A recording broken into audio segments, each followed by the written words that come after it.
Hi everyone, welcome to Women Atheists UNLOAD, a show presented to you by the PSF channel, Promethean Secular Frontier. I'm your host, Cindy Plaza, and tonight my co-pilot is Courageous. Hi, Courageous. Hi everyone. Yeah, I'm So, very excited for the show today. Tonight, the topic of the show is international women atheists. So we have people from almost every continent. So Ryan, can you introduce yourself? Hello, everybody. I am an agnostic atheist, extra host from the United States of America. And I'm excited to be able to talk to other people from some other places. Maybe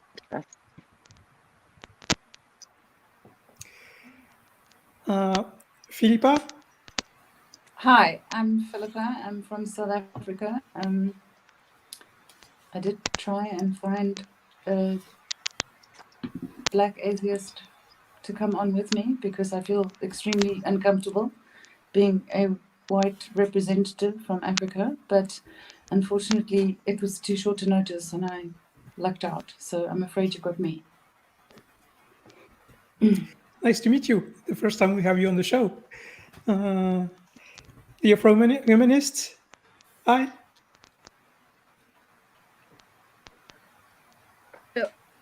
Esther? Oh, hello. Yeah, sorry. I didn't know you were on to me already. So I'm Esther. I also am known as the Afro Humanist. I'm originally half Nigerian, half Malawian, but based in the UK at the moment. So, yeah. Nice to meet you. I think you were on a PSF show earlier, if I'm correct. 2 weeks ago. Yes. For the Black Misogynoir episode. Yes. We're really grateful to have you back. Yeah. Thank you. Yes. So thanks everyone for being here. Thanks everyone in the chat. So we are here today to speak about what is atheism, and especially from a women's perspective all around the world. So we know a little bit how it is in the US. Ryan,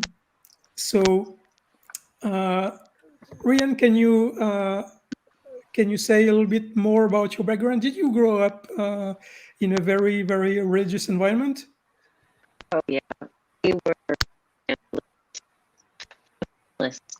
religion. The Jews are fault. So everything that you do every day is about worshiping. No real, you don't have an identity. We identify as Jehovah's, like where we go, because that's what you run through. Somebody who's got every way, shape, and form. You're a representative. Like even the name Jehovah's would tell you, like if you're out like with broke people and being badly, you're being a bad representative of Jehovah. So it's bad because always and like a person. So that's how I grew up. Very religious. Yeah, I'm sorry, Ryan, but you're breaking up pretty bad. I haven't been able to understand anything you're saying. And I'm sorry because I've been letting you speak, but I really didn't want to interrupt you. Esther, can you tell us how you grew up? Oh, where do I begin? I come from, I don't know if any of you know Nigeria at all. That's where I had my formative years in Nigeria. The population there are very, very religious. Only yesterday, I was checking out the population of religion in Nigeria. 49% of the population are Christians, and about 48% are Muslims. 2% happen to be of no religions, well, none and others. So the others mean not Christian, not Muslim. So I had no clue what it was to be an atheist, only until just a few years ago, about 3-4 years ago.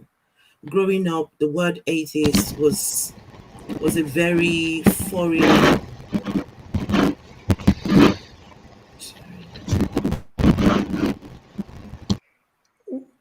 The word atheist was a very foreign subject to me. Never heard of it. Didn't know it was possible to not have a belief. So you were either Christian or Muslim. And I grew up believing that Christianity was the better religion. Christianity was, I always used to tell myself, at least the God I worship teaches us to love. At least the God I worship loved us so much. He gave his life, and he gave his son for us. So of the two, I've chosen the better one. So that's how I grew up. Well, that's how everyone grows up. Everyone thinks their religion is the best one. Otherwise, they wouldn't believe in this one, right? Mm-hmm. Philippa, how did you grow up? You're muted.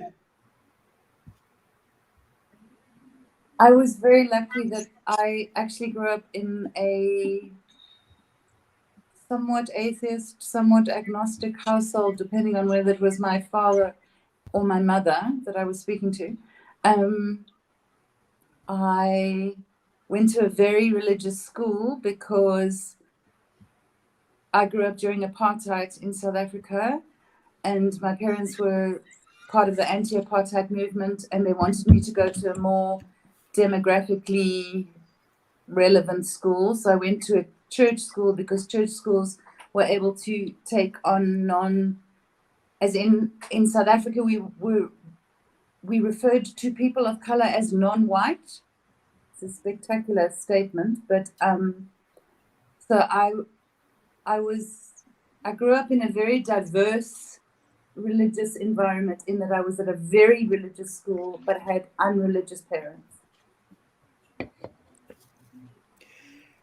And so when Esther told us about when she discovered that atheist was even a thing, how about everyone else? Courageous, how about you?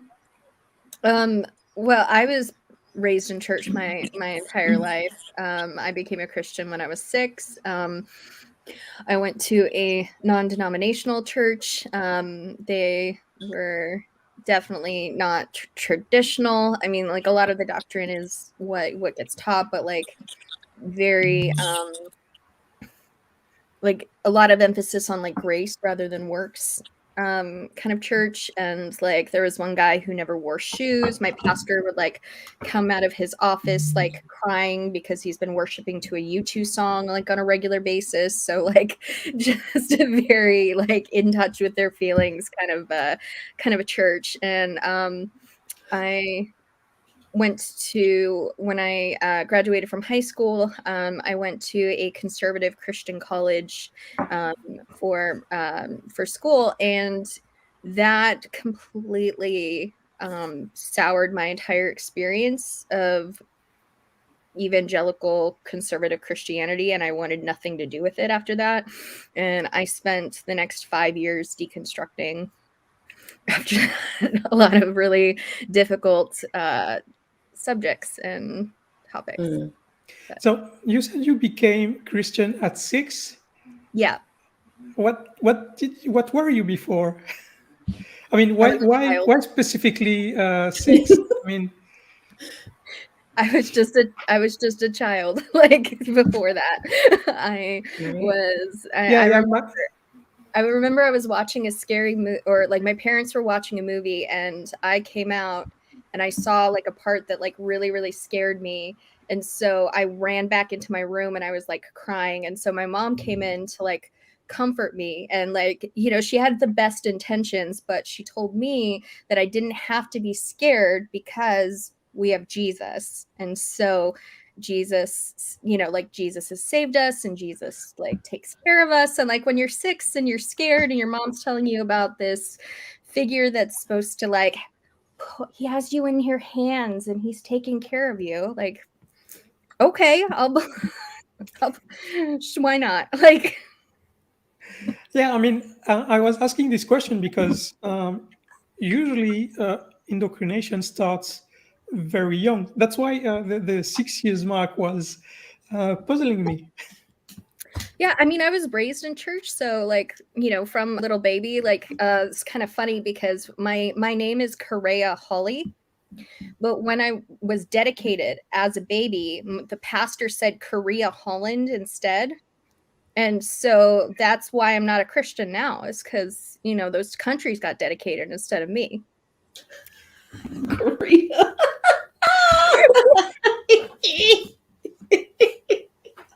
Good one. Good one. Good one. That's a good one. My story's not as funny. I can... No, go ahead. No, I was just as far as like atheism, I had no idea that there were people who were atheists, really. It was, to me, far and few between that you would hear about people who didn't believe in God, because they would at least be Christian and believed in God. And like the Jehovah's Witnesses would paint atheists as being, something very sinful and obviously satanic. I mean, which is obviously funny now because, like, no, not even close. Like, nope. Yeah, so it's you wonder how not believing in something turns into believing in something else. Mm-hmm. Must be Satan whispering in their ear to question God, just like he did with Adam and Eve. Yeah, I can laugh about it now, but like, just has to get his foot in the door. Yeah, that's all he needs. That's all he needs. Korea. In my own case, so it was, you're either Christian or you're Muslim. That was it. There was no, there were in betweens, but I didn't know these people. Didn't know. No. The in betweens would have been the devil worshippers, and you want nothing to do with those people. So, but in my own sect of Christianity, we believed that the Muslims, they were on a one-way ticket to hell. There was no option for them. They have the wrong religion. We have the right sect of Christianity, because within Christianity, there were sects that were not true Christians. They had the wrong doctrines. They were not preaching what God would have them preach. So there were people that you could not marry them. You could not be friends with them. You could not engage in business. In fact, nothing. You could, if you bring someone from a different denomination over to your denomination, say you told your pastor you want to get married to them, it's a no. They would tell you that you had to find someone within the church to get married to. So a typical example, the Catholics were always number one on this list. The Catholics are bound. They're hellbound. After the Muslims, the Catholics, they're there. And then the liberal Christians, they were all on their way to hell. And then we also believe that the white people, so the people over there that we look at on our TVs in the US, those ones, they were on their way to hell too, because they've got the wrong, because they didn't cover their heads, they didn't their arms were, the ladies, their arms were on show. They weren't deeply rooted in the doctrine. So, oh gosh, the number of people going to hell. Can I, Philippa, go ahead. Afro Humanist, can I ask you, did in Nigeria, did you have Christian sects that had a combination of a traditional African worship concept within the Christian tradition, Because in Southern Africa, we've got a very strong grouping of churches that are considered mainstream Christian churches, but they're a crossover between Christianity and traditional ancestor animism type worship, and they've over the last 150 years sort of distilled the two into a tradition that is now completely accepted within Southern Africa as Christian. Listen, any version of Christianity that you can think of, we've got it there. Any version. I have a picture of a building. It's a 3-story building. It's got 8 churches in one building. The 8 churches in one. Every street corner has a church. One of the pastors, the one with the most churches over in Nigeria, he said he wants to have a church at every 5-minute walk. He wants to have a branch of his own version of church. So any form of church you can think of, we've got it over there. But then a lot of the churches it's a mixture of fundamental Christianity and culture, and just this is our way of doing things. Over here, we take communion on Monday. The other church, they take communion once a month. So it's very different. You can choose which one catches your fancy, which one's more acceptable to you. You'll find people on a Sunday would go to church twice. They'll go to the family church where everyone in the family goes to in the morning, and then in the evening they'll go to their own choice of church where not all the family go to. Because over there, church is open every day, nearly every hour, because it's good business. Monday, church is open. Tuesday, Wednesday, it's open every day. It's terrible.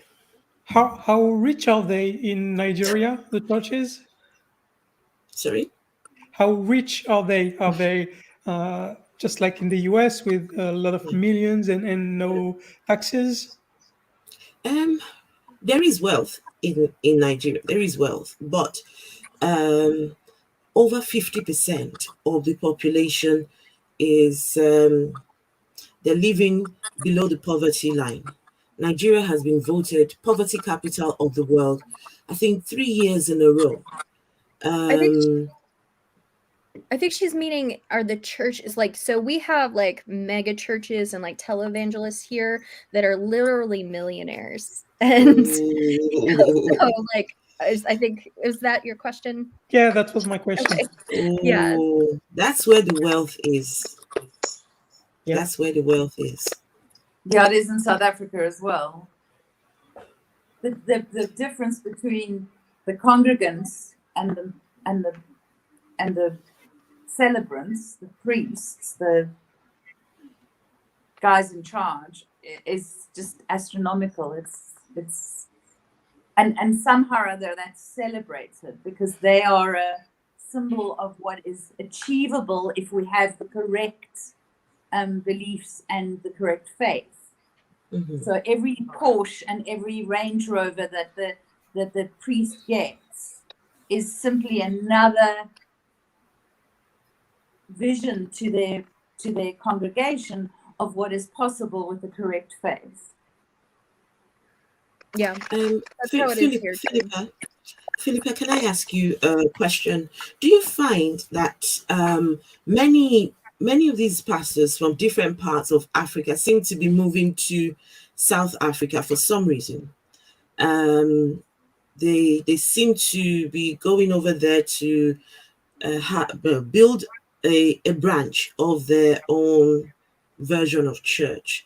I don't know why that is the case. It looks like over in South Africa, they're more welcoming of religion. They just allow people to practice and worship whatever they want. Because now many pastors are starting to move from different countries, different parts of Africa, and then going over to South Africa. I can name a few. There's Pastor Chris Oyakilome. He's got his faith and healing school in South Africa. Bushiri, I think Bushiri went to he went from Malawi to South Africa. Yeah. Alf Lukau, the one who rose the dead body, Elliot. He's over there in South Africa. There's been quite a few of them. They seem to be making South Africa their base. Wait, somebody rose a dead what? Oh, Yeah, did you not hear that? Oh, goodness. Yeah, go ahead. No. Tell the story. Aflukau. So, Aflukau came on. He was in church on a Sunday. He was doing his usual service, and he was told that the funeral these people were taking their relative who had been dead to have him buried, but they thought to pass by the church to see if pastor can do anything for them. And he goes outside. He's shown the box, and they open the box, and the gentleman in the box, he's clearly still alive, but we're told that he's dead. Well, the stories they changed every time you ask. The stories change. They said he started to breathe from the moment he entered into church. Some said no, it was at the point when the pastor laid hands. Anyway, the pastor lays hands on him, tells him to get up, and he does get up. Wow. In his fancy white suit. It's the face he had, because it was a trending topic. People had memes of this person. It was his actions after he had been raised up from the dead. And guess what? Some people were so clever, they were able to see what was in his pocket. He had a phone in his pocket, in his breast pocket. And people were saying, what does a dead man need with a phone in his pocket? It's a crazy story. You should check it out. He's making long distance calls. That's so interesting because the grave. Because I heard so I have a friend who she did she was in Mozambique for 6 months, and while she was there she said that they did a 10-hour they prayed for someone for 10 days straight and watched someone's foot grow back. And I was like, oh, what evidence do you did you that must have been documented, right? That must have been no. Yeah, and there were also cases where the priests said they were going to get buried and then come back to life, and then they didn't. They died suffocating in the casket. So that was funny as well. That happened a couple times. I mean, for myself, coming from the background I've come from, this means a lot to me, just to be able to sit with fellow atheists, whether you're the same race as me or not, because I am the only atheist in my family. I'm the only one. The other atheists I know are on the internet. So if I didn't have these sort of forums or my YouTube channel, there's just no way I'll be alone, because I mean, like I said to you, the population in Nigeria, 49% of the entire population are Christians, 48 are Muslims. So where do you go to hear these other perspectives? It's really something that I'm hoping would start to change in the near future. Hope so. Yeah. Alrighty. Well, thank you so much for sharing. So someone put in the comment, it's Cindy time, and that is a really good point, because Cindy has been an amazing host, but Cindy has her own unique story, and she is from Belgium, and so I would love to hear from you as well about your story has been. So I'm French, so I grew up in France and came to Belgium about 5 or 6 years ago. So those two countries are not very religious. So I grew up in a family where religion was not a big topic. My mother was religious, and she talked about it. She had friends about it, and there were books in the house. So, and I used to read a lot at this time, so I read all of them, and then I went to Catholic school. But when religion was presented to me as a story in itself, I just didn't buy it because it just looked like any other characteristic story. You have to be good, otherwise, if you're good, you get reward. If you're bad, you get punishment. So yeah, France is very very secular because there was this law that was voted in 1905 that implemented a very, very, very strong separation between church and state. And that's why France is very little religious, is because this separation so early in history, it's made the religions go away from the public space, and then with time, just people left religion. Belgium is quite different. They have a king, and the king has a religion, and the state recognizes some religions, but here also most people are not theists, even though many of them don't make the difference between atheists and what we call a cultural theist, like someone who grew up in a Catholic family, but they still don't believe in God, but they still identify as Catholic. And that's why the numbers are so high, because if you remove this, then the number of theists in Belgium is quite low. Gotcha. Okay. Well, thanks. Thanks for sharing. I have some friends that they're church planting in France, and they've been there for years, and they say that the process is unbelievably slow because in France this religion is just not something you talk about with other people. You have to really, really know them in order to be able to talk about it with people. And it's like the way that the US attitude of like being just going up to a stranger, like they would never do that. Proselytizing is wild, right? To think about it. Yeah, it's considered very rude to talk about religion with people you don't know. Even in a work environment, it's something you're not supposed to talk about. Yeah, I don't really think you should here in the US, but I don't know that stops people. You know. But why do religious people have they've got the ability to stand on street corners and preach the religion? I've seen videos of people in the shopping malls.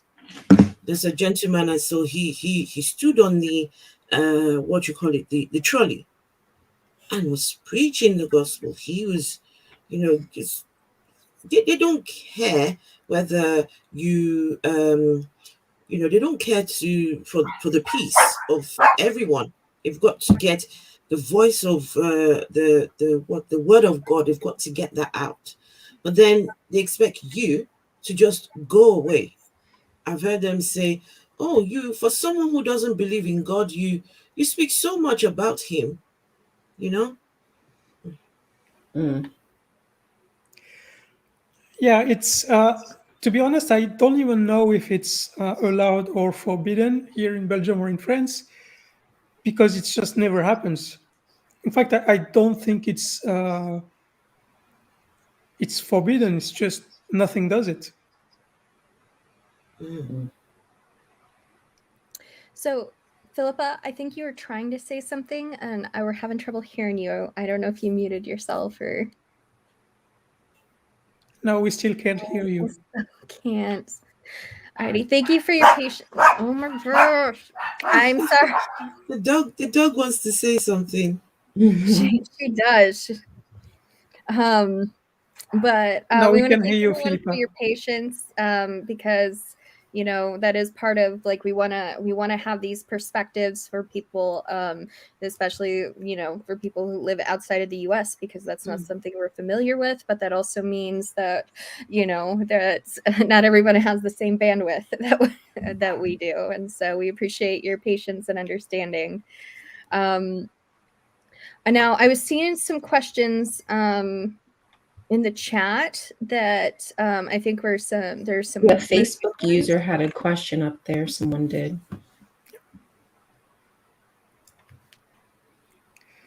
Sleeping. Hope everyone is doing well. Very good question. Yes. I had terrible trouble sleeping before because I used to believe in demons and stuff like that. So I actually sleep way better now because I don't have the fear that I used to. So for me, it's better. For myself, when we were young kids, we didn't have, we were not encouraged to watch television or children's programs. We would rather be taken to church to go and watch movies like The Burning Hell, Pilgrim's Progress, all these things. We were told to get rid of the television. You were not even to give it to someone who needed it. No, you had to destroy the TV because the devil can come in through the television. So you don't want someone else to have the devil come through the television. So you don't want to be the source of someone getting penetrated by the devil through the television. So you had to get rid of your TV. The only time we were allowed to watch TV was when we were in the church watching this burning hell. And so we as kids would be taken to have these movies, and we would watch everything that is going to happen to you if you were to miss heaven. And when the movie is done, they will make an altar call asking you to give your life to Christ. I gave my life to Christ so many times. I could not pinpoint one time where I said, oh, on this date, I gave my life to Christ. No, because, it was a constant, I never felt like I was a good enough Christian. And so I suffered really bad insomnia as a child. Because when after watching those horrendous movies, by the time we get home, I go to sleep at night and I am petrified. I'm so worried that if I died in my sleep, that I could go to hell. So as a child, I had real terrible insomnia. So now I sleep better. I sleep so much better now. Same, so much better. Philippa, I think we can hear you. Can you hear me now? Yes. So if you don't mind, I'd just like to go back to something that Afro Humanist said earlier on about how she was so amazed that people had this ability to stand on street corners and in trolleys and things. And I think it just the arrogance of people who believe that they have the answer and that they can contribute to your savior, your salvation, that allows them to impose their ideas on you. I think that's an extraordinary thing, because we know what we think, but we don't know, we don't have any concept of our thinking having an impact on other people. So therefore we have no that proselytizing thing of your worth is only seen in how you are able to bring other people into the fold. And then something else that you said about only watching TV in the church. I mean, that is so manipulative, because you are literally then capturing your flock, and their only input is from your point of view. Mhm. So how do you ever grow or change? Or because Yeah, that's pure I don't know, it's just- indoctrination. Yeah. Yep, that's what they try to do. Brainwash you, only that you have their source of information. They control everything. Yep. All information. Someone on Facebook had a really good question. Said, I would be interested to hear if women had any positions of power within the church. And so I think that, especially Womp, womp, having womp. such Double down. really? Who'd you say? I'm sorry. Oh, I was just wondering for like Cindy, if that's something that you saw in either France or Belgium, or Esther for. Here it's mostly Catholic, and so Catholic, they don't accept women ministers. They can't even marry, even though it's contradictory to what the Bible says. But no women here. What about I think you, Esther? I mean, the start-off point is the Bible. The Bible says that women are not to speak in public. They were to depend on the menfolk to teach them. And so some of these churches and denominations, they take that literally and will not allow women in the position of, they will not let them speak. I mean, it's in some cases, it's so bad. One of the churches I went to many years ago, when you're on your monthly cycle, you're not allowed to come.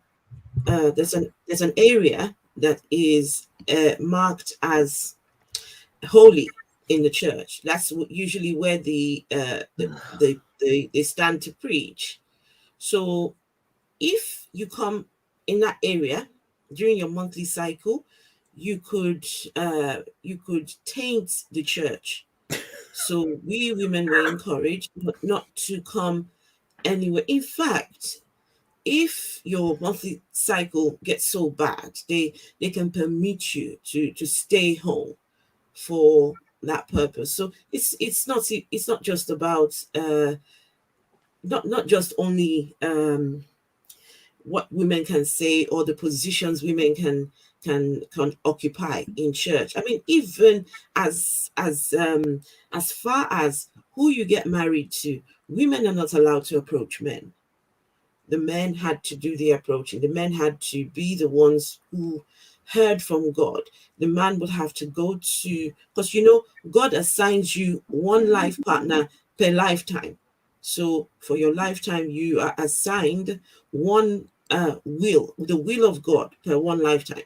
So if you miss that will, that your life is going to be in turmoil. So that life partner of yours has to find you in this church and then go to the marriage committee, the man, and then he would tell them. Then the marriage committee will have to pray and then figure out whether indeed it is God who is speaking this before they go and meet the woman. And I have stories for days. So wait, I'm sorry, may I ask, does the woman really have like a choice in this? Really?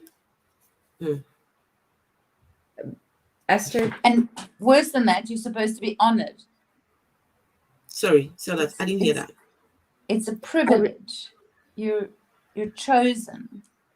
So it goes so beyond choice. And women had to have their heads covered. Now, the Bible says that women, your hair is given to you as a covering. So even the Bible recognizes that women need a covering for their heads, whereas the men have Jesus as their covering, right? So let me tell you, the problem starts in the Bible.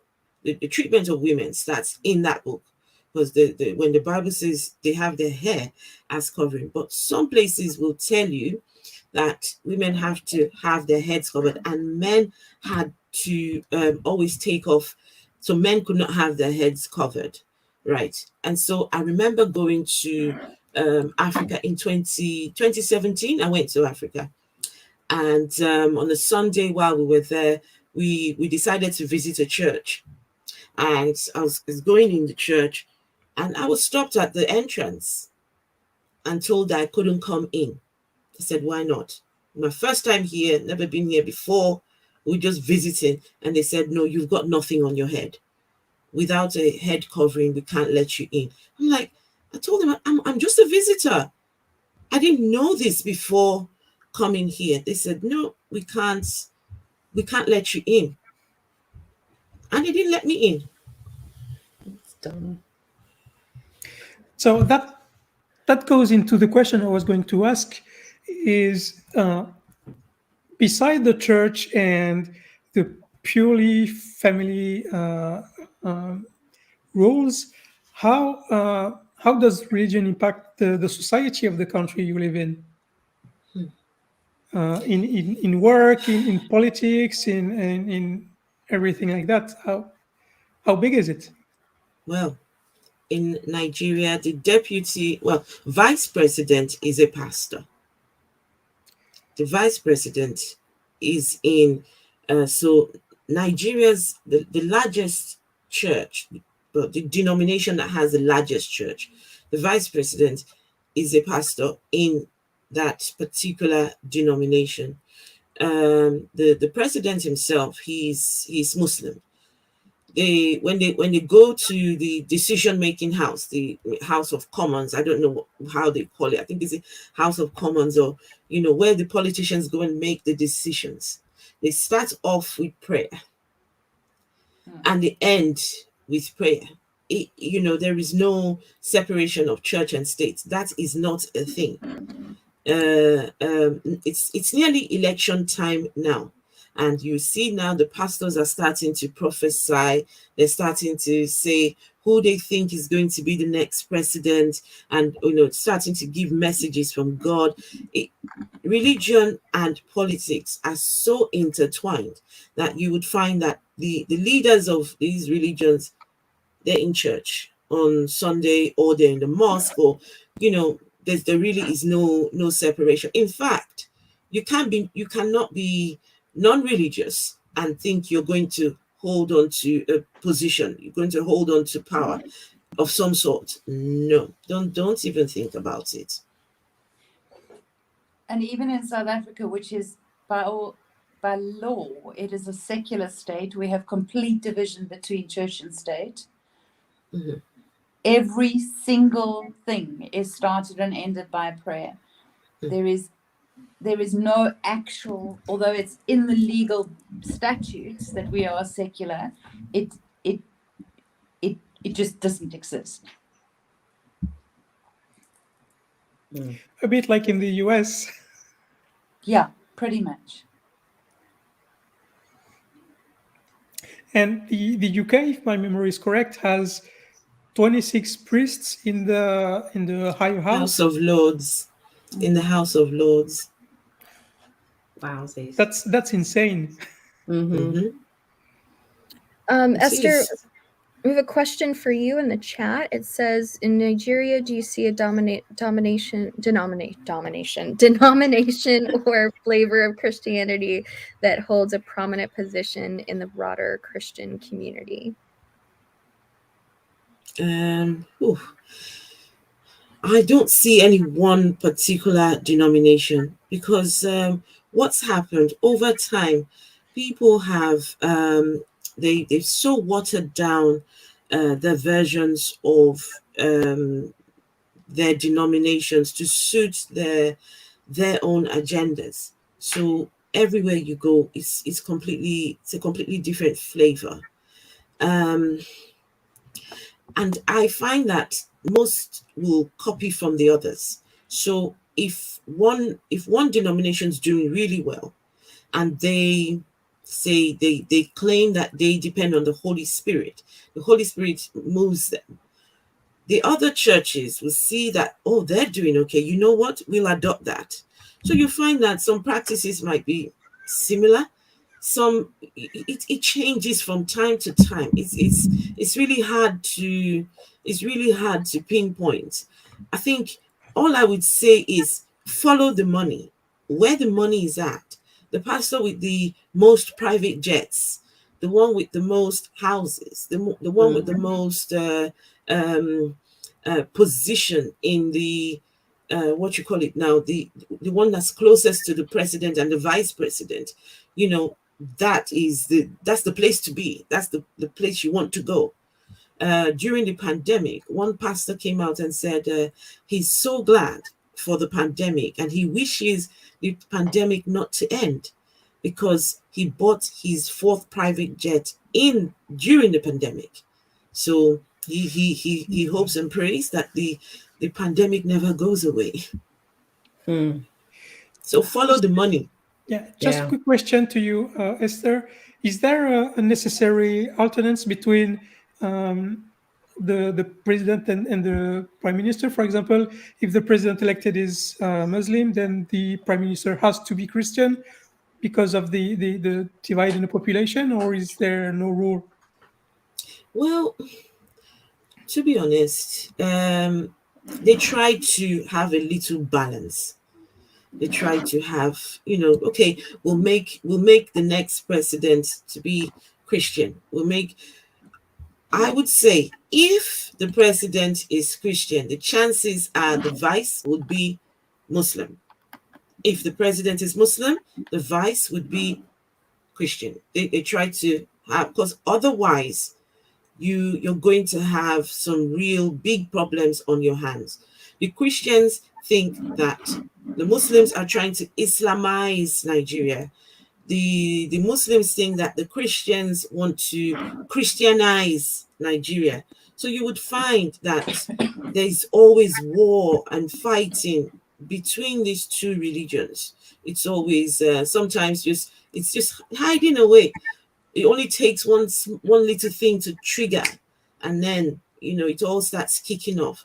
But for now, it's not so bad right now. But if they're not sensible in the next election and say the vice is Muslim and president is Muslim, trust me, there's going to be problems. So does that answer the question? Yes, thanks. So a question I have is you're from Nigeria, but you're currently in the UK, and I'm sorry if I missed it, but can you talk a little bit about the contrast of like the attitude there and the culture there versus like when it comes to religion specifically and like being an atheist versus in the UK? So if I wasn't in the UK and I was in Nigeria, I don't think I would be an open and out atheist. Even if I was an atheist, lived in Nigeria, I probably would have been a closeted atheist. But here in the UK, no one cares. You can be whatever you want to be. It's, there's so many people who are atheists. They've never been to church ever. They only go to church because it's a family tradition for weddings, funerals, and birth, death, and weddings. Those important aspects. Now, but what you would find is when people from different parts of the world come into the UK, they now start to form their own little communities. And they see that, in the UK, they're so liberal. They don't really care too much about religion. And now they start to form their own communities and their own denominations and their own versions of religion. I remember when I first came to the UK over 20 years ago, I was told that the people in the UK don't serve God. They're far away from God. Their version of Christianity is just they're lukewarm. So I was told when you go over there, make sure to find yourself an African church, because for some reason they believe that the Africans have the direct contact with God. Some pastors have even gone as far as they've got the telephone number for God. I remember watching a video where a pastor says, "Oh, it's a telephone, and this a phone call to heaven. Is this a heaven? Is this a heaven?" You know, telling his members that he's on the phone to heaven, right? And but then when people come over to the UK, they see that, oh gosh, this is completely different to what we have over there. They start to form their own little versions of church. But part of the reason why I'm an atheist today is that contrast. I left the African version of church and went to the Church of England. So the very church they said not to go to.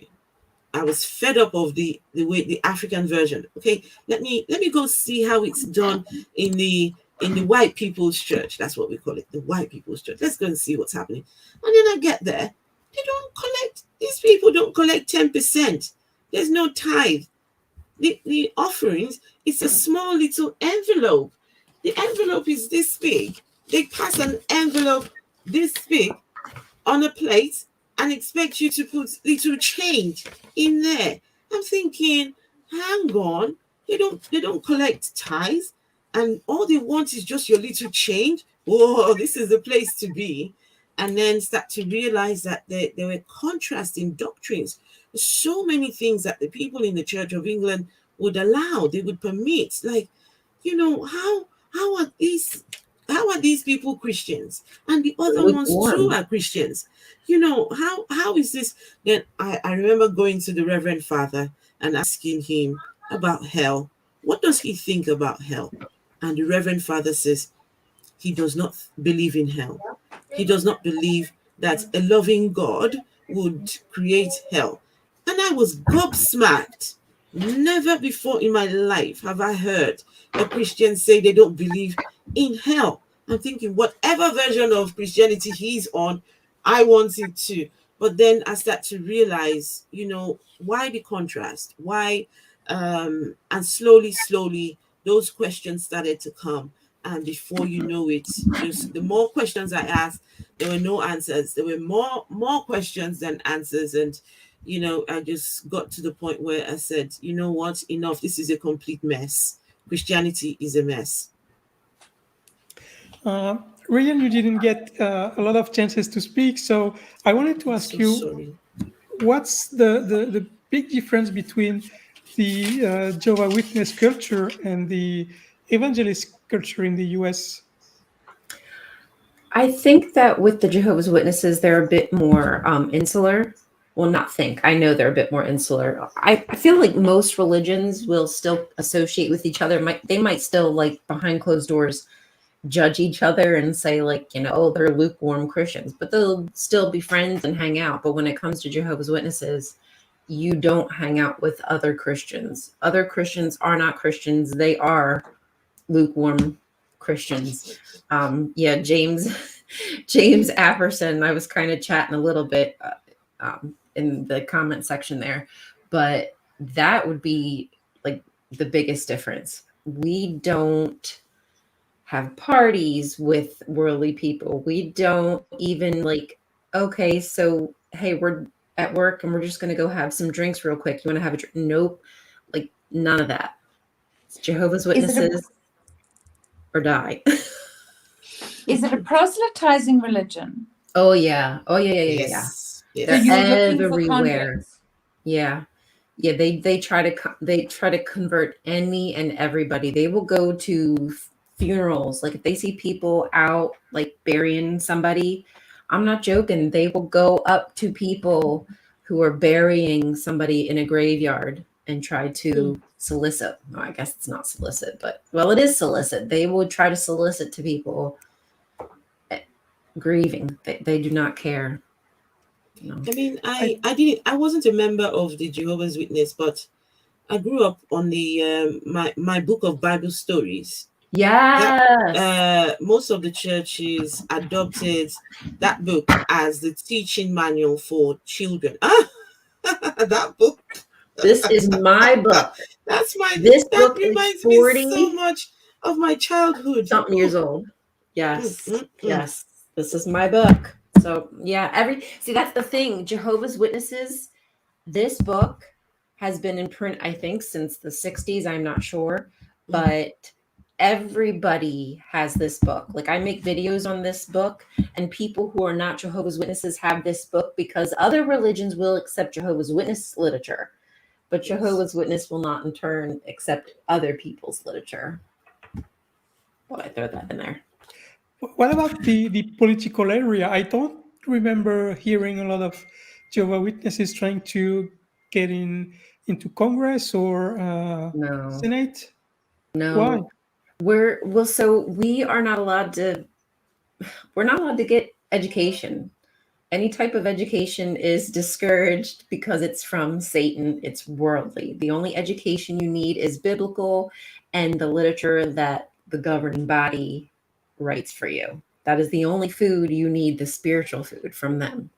So yeah, we're not allowed to be political. Like, we have to remain separate from the world is what they call it. That's right. We have to remain separate from the world. So we can't partake in anything. We couldn't go in the army or anything like that either. So, no. So are they saving to buy an island somewhere or? Oh, I honestly would not doubt it. I've really started to look into the amount of money that these people have, and billions. I mean, just billions. And I don't know where it's going. So they've got to be sending it somewhere. They've got to be purchasing something. Don't know where, but hope I'll find out. If the gods hear me. Can I, since we have a panel of beautiful women, I would like to know what's your idea on marriage, dating, and not sex, marriage, dating. Reason why I asked this question: when I left Christianity and became an atheist, I felt like I'd lost my identity. I went into a deep depression because I did not realize how much God was a huge part of my life. And so a lot of things I had to relearn and to, I'm still learning, still asking these questions, the whole idea of marriage. I'm starting to rethink the idea.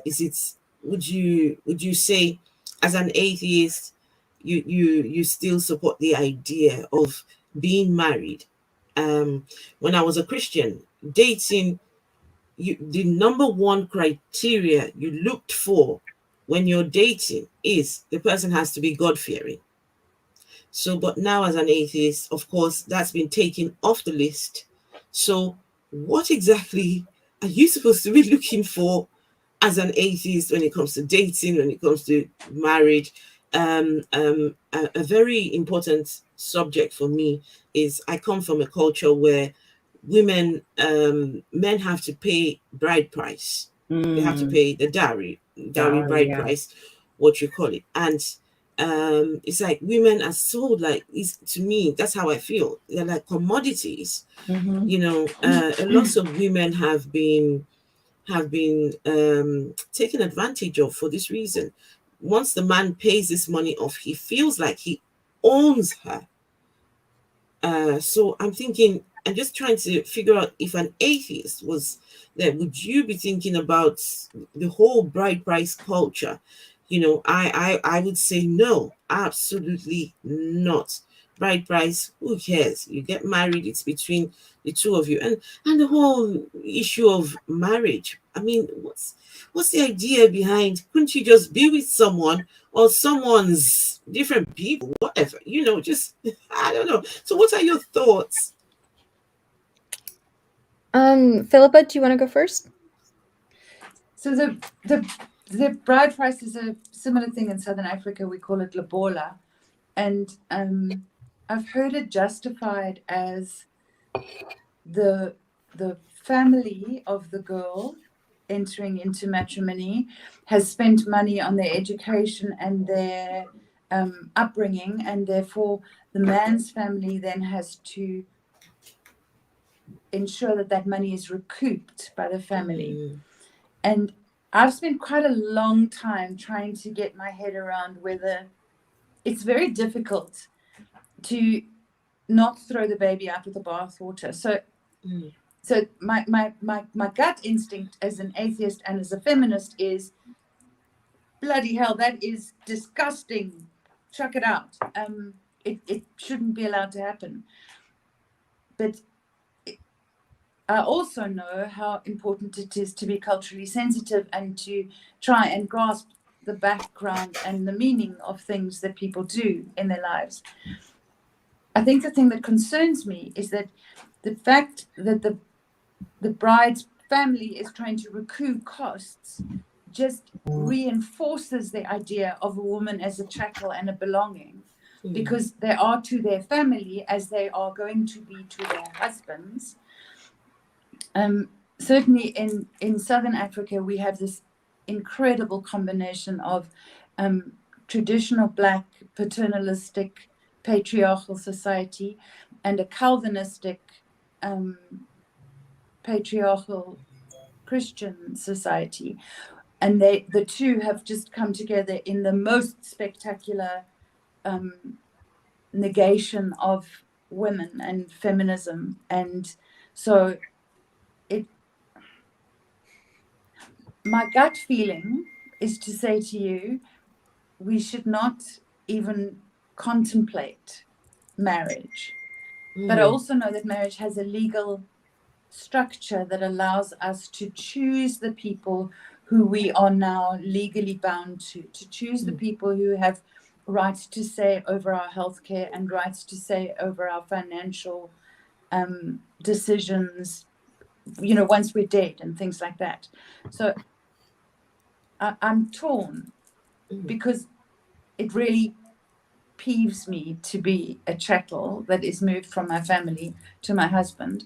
But I also know that marriage does actually give you a significant legal standing and allows you to choose the person who is with you in that legal space.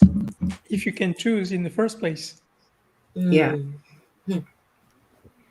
What about you, Ryan? I mean, I do understand. I do agree that there is some benefit to marriage, I guess, like as far as you might have rights to something. If somebody, you were with somebody for a certain amount of years and you've put something into something and then they just took off with, at least you would have some kind of legal standing. But if people don't want to get married, if they're not worried about like all of the assets and things like that, good for you. Yeah. I mean, it's really just about government being in your business or not, as far as I'm concerned. It has nothing to do with God. So. What about you, Courageous? It's probably some of the same, because I feel like marriage is whatever you want it to be. Like whatever you want to make it of it. So I definitely do not support the ownership of women, or like even like I'll hear some parents talking about their kids like they own them, and it's like, no, you're raising them. You don't own them. There is a difference. But there's a very like possessive, like a desire sometimes to like control the people in their lives. And so I think that if you are someone who wants like the tax benefits of getting married, like you want to like throw a celebration with your friends to be like, this, I found like the person, like, I don't think there's anything wrong with that. I'm more worried about the stigma of divorce getting removed than about like marriage. Because that's the thing that I think, especially for women, harms so many women, is that it's always the assumption that she has done something wrong, or that she wasn't like obeying her husband in like the right way, or submitting, or that it's bad, because divorce isn't necessarily exactly. It's I mean, yeah, sometimes it's horrible, but sometimes it's like the best thing to do. If you just don't work together, But you're smart enough to know. The scripture says that God hates divorce. So if God hates divorce, even when it's the best thing for both parties, God has to have the final say. So you find a lot of people are in toxic, horrendous marriages because God hates divorce. That's been like my biggest thing is that like, so the whole like Pascal's wager of like, you know, being like, well, if our faith is real, you have, you know, like we haven't lost anything, but if, you know, if it's not real, like you've lost everything. It's like, really, have you really not lost anything? Like, have you really not stayed in a loveless marriage because the Bible said divorce was bad, or because, or did you like really not excommunicate certain family members, or spend you know, years of your life in church that you don't get that time back. All of the money you give the church, you don't give that back. But, sorry, Philippa, you wanted to say something. It's that old thing of, if God, you know, it's fine for God to say he hates divorce, and it's fine for God to bring two people together in this perfect union that is going to last forever. But where was God when your husband was cheating on you, or when your husband was lying or stealing or doing whatever it was, beating you, or just becoming a dreary, boring human being that you didn't want to be with? So it's like, God is fantastic in the good times, but then nobody ever says, well, why am I getting divorced if God is so bloody great? Because it's the devil.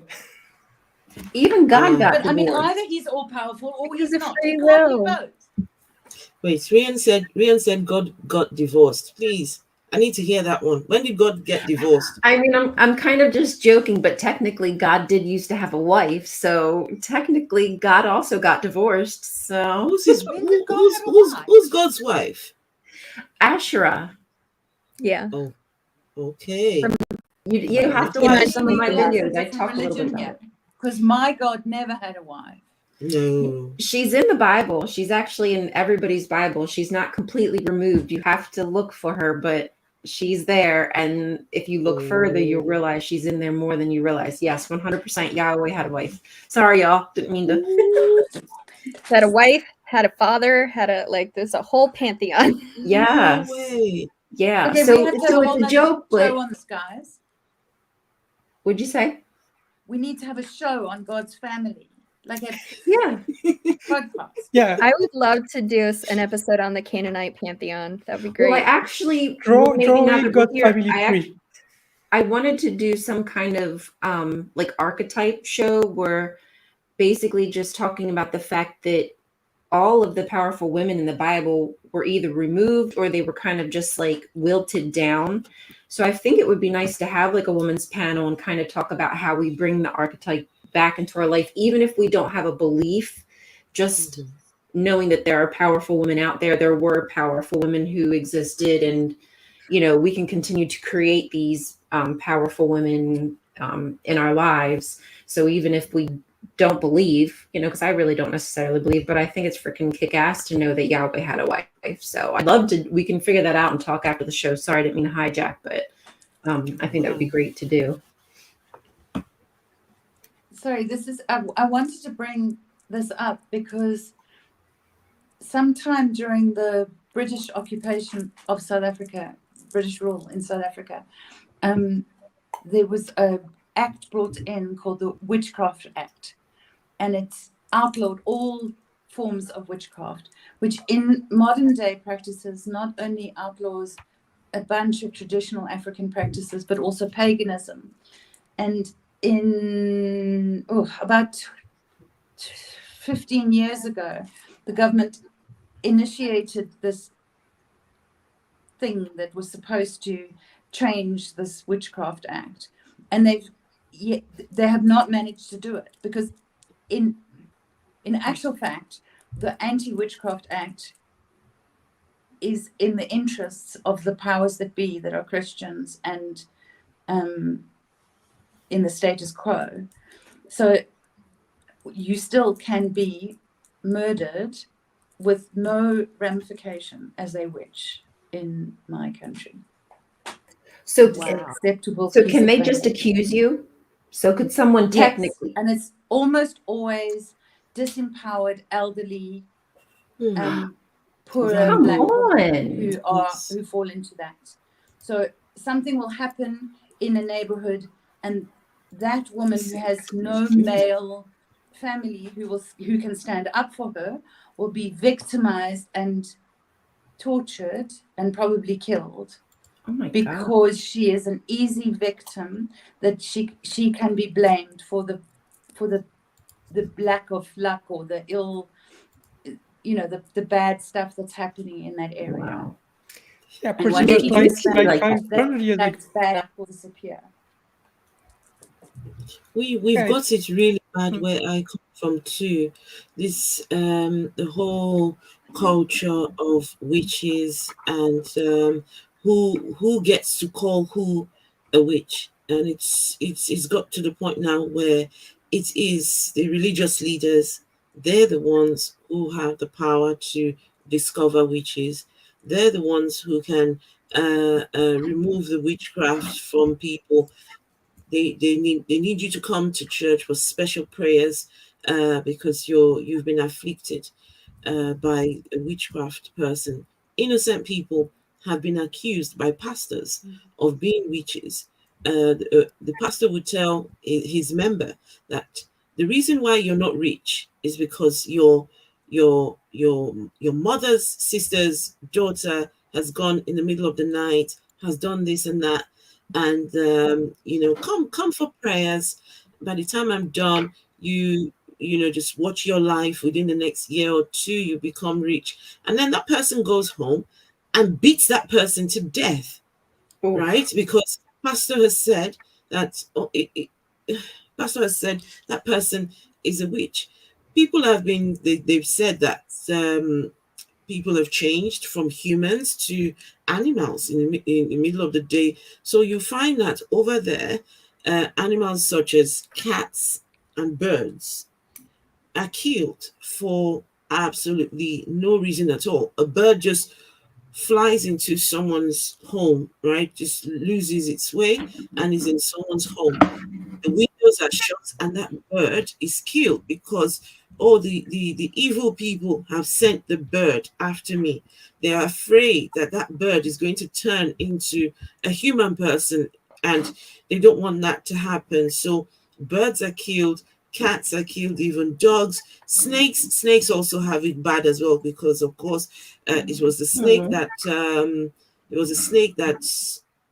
that deceived the woman. So this whole culture of witchcraft, I think we need to start just highlighting these issues, and the fact that the pastors can use this as a means to make money. Can you imagine making money on the witchcraft culture? A pastor can sell a handkerchief and tell you, put the handkerchief on your car to ward against witches.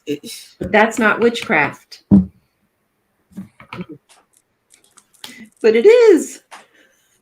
It's the same thing. All they have to do is say it. That's all they have to do. They just have to say it. Yeah, they just have to say that what they're doing isn't witchcraft and what we do is, and they're golden. All the candles they light, all the incense they light, that's all good. All the chants, the prayers that they do. Yeah. Just another way to Special subjugate rituals. women. It's all good. Yeah, and Philippa was saying very important is the only people who get accused of being witches somehow are the elderly women, the ones who have no family members. Maybe they didn't have children. Most of their colleagues have died, and they're on their own now. They can hardly feed themselves. They're just trying to survive day by day. Someone can just come from nowhere and say, you're a witch. And before you know it, the woman is lynched and just killed. You would never find a rich person or their moms or their children accused of witchcraft. It's always the poor people, it's always the elderly women. It's usually women. It's hard to find.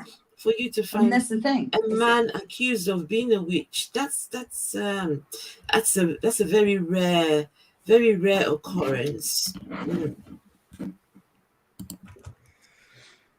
Yeah, it's sickening, this ability to for religious figures to be able to paint a target on anyone and then nobody looks into it.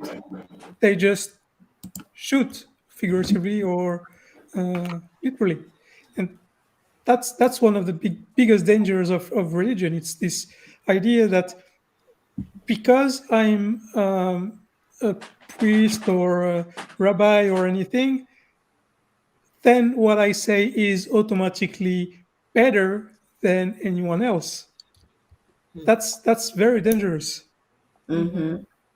And It really you is. know, you find that in a lot of these places, your religious law supersedes the law of the land. So in Nigeria, I think we have about 12 or 13 states that have adopted the Sharia law. So if a person in one of those states was to commit a crime, they can choose which law they would be penalized under. But you would find that it is the religious law will always supersede the laws of the land. So they would rather go the Sharia path, that would mean their hands are chopped off, than go down the other path where you get to go to prison. Because of course, when your hand is chopped off, chances are you would not want to steal anymore. So it's terrible. It is terrible. No, Oof. Cindy, did you answer Esther's question about your views on marriage and dating? No, good point, because Oh,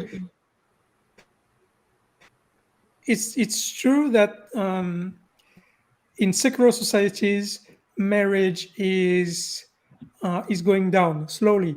Less and less people get married. In Belgium, for example, I think there are more people living together and not married than the other way around. And so France, for example, has marriage. They have a civil union, which is almost the same. And recently, the current president, because he wants to be reelected in a couple of weeks, he said that he's going to look into people who just live together and don't want to sign a marriage or a civil union. They might get some possibility to share taxes and these things. So I think the more we provide these different options, and the less marriages we will have all around the world. Thank you for answering the question. So we're almost at 1 hour 1 hour and 20 a half. minutes. So we're way past the hour mark. So before we leave, I'm going to ask everyone to tell where we can find you and what kind of activism you're into. Starting with you, Ryan. You can find me on I'm Cultastic. I think people are confused because my name's Ryan, but my show's my channel's Cultastic. But you can also find me on the Biddy Buddha channel. I have a show called Pious Placebo, where we talk about like deconstructing and the journey from being super religious to no longer being religious or not being spiritual, whatever the journey is. So we talk about that. And you can find me on TikTok as tax.the.churches. And I think that's it. That's enough, right? He's also on Twitter. Oh yeah, you can follow my Twitter. I don't have any followers on Twitter. I'm Anat_Yahoo. Oh, you're not gonna. I'm tax.the.churches. I think you can find that. I think you can find me about tax.the.churches. I'm sorry. It's hard to find me. Esther? So I'm the Afro Humanist on YouTube, and I'm very passionate about speaking on the evils of religion, especially Christianity, over in Africa. I go to great lengths to show videos and to try and highlight the problems with Christianity. And from time to time, I might talk about Islam, might talk about other topics, but my focus is on, I don't want to use the word exposing, on just showing what's wrong with religion on my channel. So yeah, I'm the Afro Humanist. I don't have a set program. I just come on whenever I feel like I should say something. But I'm very active on my YouTube channel. So yeah, I'm usually there at least in a week. I'm there like 5 times. I love your channel. Oh, thank you. Thank you. What about you, Philippa? I'm 987. I don't know what social media is. I have no YouTube channel. I don't know how to get into TikTok. And Facebook is about as exciting as I get. That's okay. So, yeah. I'm not really, I don't really exist at all. Except here. Yeah. What about you, Courageous? So I am on TikTok as Courageous. It's the same name here, except for without the US in parentheses. And then I'm also a producer for the Unholy Trinity with Jegazis, Queen of Heathens, and Red Sage. And then I'm also on Twitter under Cray Wiseheart. And then I help produce Women Atheists Unload, and I host sometimes. And you did a great job today again. As for me, you can find me sometimes hosting on this show, Women Atheists Unload. I also have my own YouTube channel, which is called The Path to Reason, where I talk mostly about critical thinking and any topic through the lens of critical thinking, mostly. And normally you have my link tree down in the description. There you will have my Twitter and Facebook. And other than that, I would like to thank everyone for showing up here, whether it's the co-hosts, the guests, everyone in the chat. Thank you very, very much for making this show alive. Thank you also for the producers, everyone who is in the back. I don't know who is in today. I think that's Phil, yeah. And so usually we also have Wes and Archon. If you like the show, please consider liking, subscribing, clicking the bell. We also have Patreon, where you can give us a few bucks every month in order to help. And I think, thank you for the Patreon. So Sunnyshell, Phil Calderone, Jena, Miyu, Mikey, Famine, Oz, Laura Magee, Linear, and James Apperson. Thank you very much to all of you. And in the meantime, I wish you a very, very good weekend and see you next time. Bye. Thank you.